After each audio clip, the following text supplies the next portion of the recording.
I don't normally make these kinds of videos because I'm just a normal everyday person. I'm not a celebrity, I'm not famous, I'm not a public speaker or an icon, but in light of what's going on, I felt like I should say something. First of all, let me start out by saying that I've never had an issue with the trans community.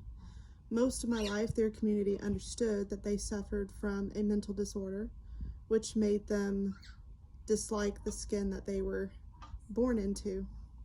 And I respected the fact that they tried to make themselves happy regardless of what that meant.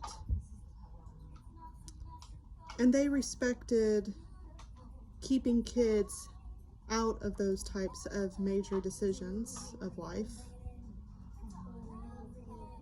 They also had respect for biological women and for who they were.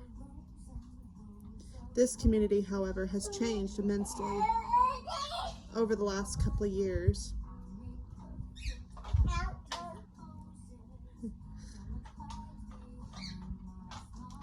I don't believe it's the entire community. I believe it's a select few of them. They somehow have made it to where women are no longer really respected. We are just an outfit that you can superficially put on now. Anyone can be one.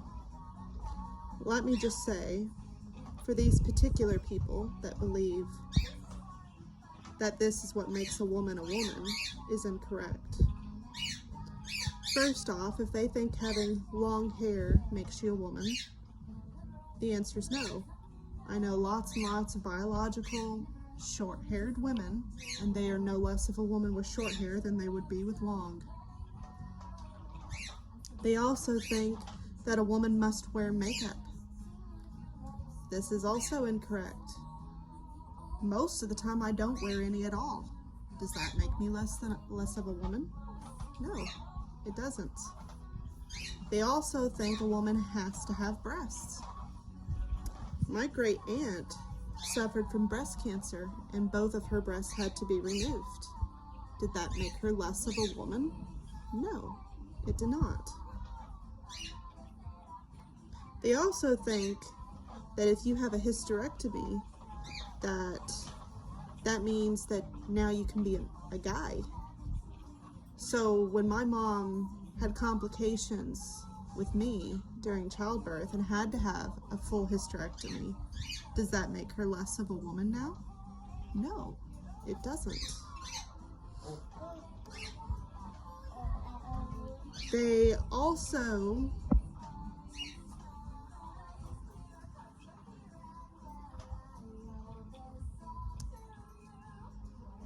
sorry, I'm reading it because like I said, this isn't my thing. Does being able to bear children make you a woman? Yes and no. We are the only gender that can bear children. Yes. I have 3 of them, one of which you can hear now. However, there are plenty of women that have medical conditions that prevent them from having children to where they have to adopt or have a surrogate. Does that make them less of a woman by not being able to carry their own child? No, it does not. I believe that what makes a woman is actually much more simple and straightforward, and I think Matt Walsh said this best. It is in every fiber of our being. It is in our DNA, in our chromosomes. It is what makes us who we are, what we are. If a woman was to die 100 years ago and her body was exhumed, they would find, without a shadow of doubt, that those bones belong to a woman. And the same would go for man.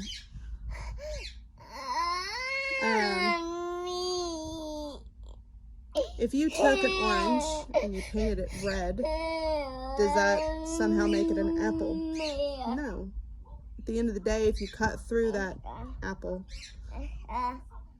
it would be an orange that was underneath. Why? Because in every fiber of its being, it's an orange. No matter how much you try to shape it to be whatever it is you want it, doesn't change what it was. Just like the bones.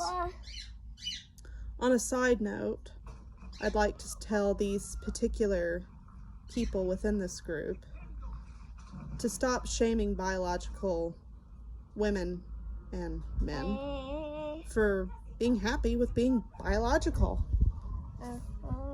There is nothing wrong with liking what you are and what you were born to be, and there's no reason to shame us for what we are.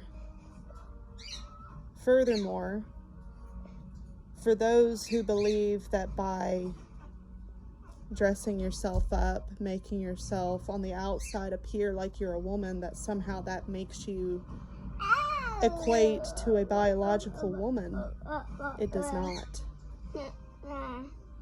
And to say so is ridiculous. I believe these types of people have even more of a mental disorder than the original group, but at least the original group was nothing more than respectful for what they had and other people around them, whereas this group is not. Most of us stay silent about these types of matters and we tolerate it. But make no mistake, that does not mean that we approve or accept it.